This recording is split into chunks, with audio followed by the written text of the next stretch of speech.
Hello everyone and welcome back to Royalty Now, where we bring you face to face with figures from the past. Today we have something a little different for you. This X-ray image of a woman, found hidden underneath a 1580s portrait of Queen Elizabeth I, has fascinated researchers and the public. It's led many to believe that this is a secret image of Elizabeth's disgraced mother, Anne Boleyn, and that Elizabeth had purposely painted over this image to preserve her mother's memory. But is this really an image of Anne Boleyn? And if it's not, who could it be? I'll reveal a recreation of this hidden woman, and then we'll do a little detective work. So let's go ahead and get started. 15 years ago, the National Portrait Gallery undertook some research for their Making Art in Tudor Britain project. The project revealed some unexpected characters underneath 16th century portraits using infrared reflectography and X-rays. The project revealed a Virgin Mary and child underneath the portrait of Sir Francis Walsingham, Elizabeth I's spymaster. Ironic, given that his spies heavily operated against Catholics. It also revealed a devotional scene of Christ underneath the portrait of statesman Thomas Sackville. But the image that most interested the researchers was this portrait of Queen Elizabeth I, because it revealed what appeared to be a dark-haired, dark-eyed woman staring out from beneath the layers of paint.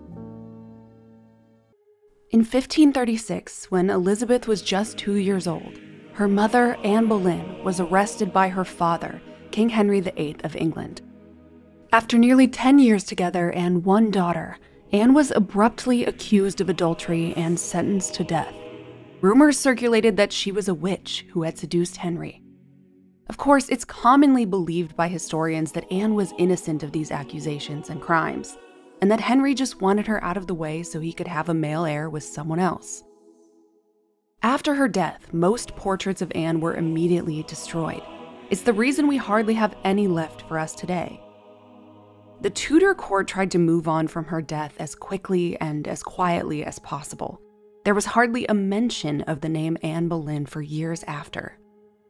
It's hard to tell just how much of an impact this had on her daughter Elizabeth.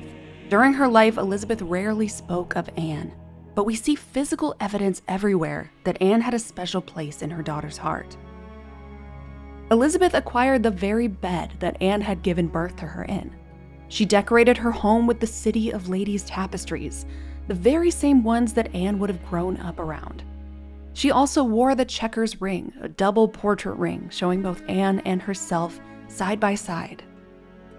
Anne Boleyn's falcon symbol was featured in Elizabeth's palaces, and also added to her very tomb in Westminster Abbey. Painting panels were commonly reused in Tudor times. They were valuable commodities. So was there a hidden or personal meaning behind the reuse of this specific panel? Could Elizabeth have purposely been trying to preserve an image of her mother since so many were destroyed? Let's first take a look at the image we see today. This portrait of Queen Elizabeth was painted in the 1580s, and we can tell it's been altered in multiple layers. Infrared revealed that the bunch of flowers on her hand were painted over what she was originally holding, which was a snake. Snakes can be emblems of wisdom, but in the religious environment the Tudors lived in, it seems like the artist thought it would be confused for a sign of the devil. So as a result, it was painted over in the later stages of the portrait. This was another curious detail that connects the portrait to Anne Boleyn, who was famously accused of witchcraft. When looking under the layers of Elizabeth's painting, the researchers could immediately see that this hidden portrait was painted by someone highly skilled. But it appeared to be unfinished. Only the head and some of the shoulders had been painted. They could make out a French hood in the image, which is a style that Anne Boleyn was famous for wearing. I'm going to reveal my recreation of this mystery woman's face, and then we'll see if it looks like the paintings we have of Anne Boleyn. So let's take a look at the face of this mystery woman now.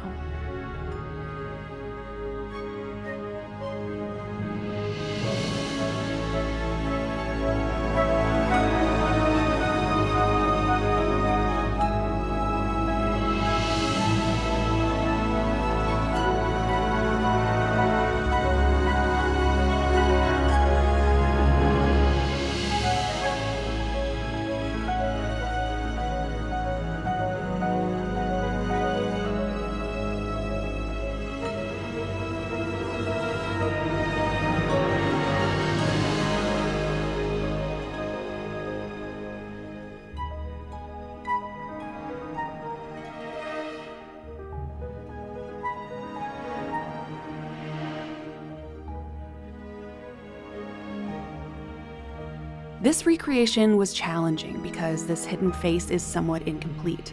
We can really only see the right side of her face, so I had to somewhat invent the jawline and the ear. While her eyes and hair looked dark, it was technically impossible to tell the hair or eye color because of the nature of radiography like this. It will always be in black and white.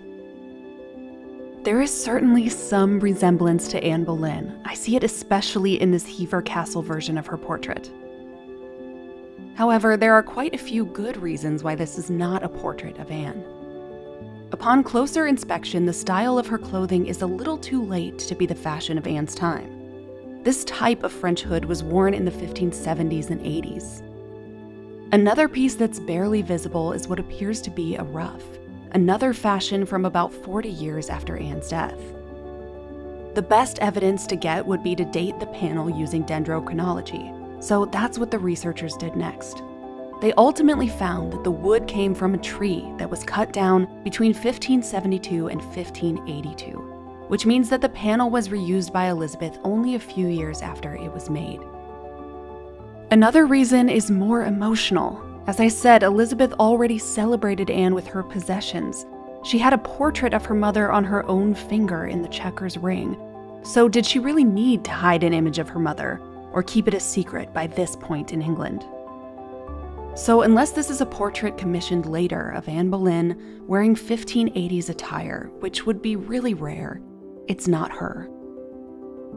But then who could it be? It's reasonable to assume she's someone of high nobility, wealthy enough to have a portrait painted by a skilled painter, and important enough for Queen Elizabeth I to use the panel.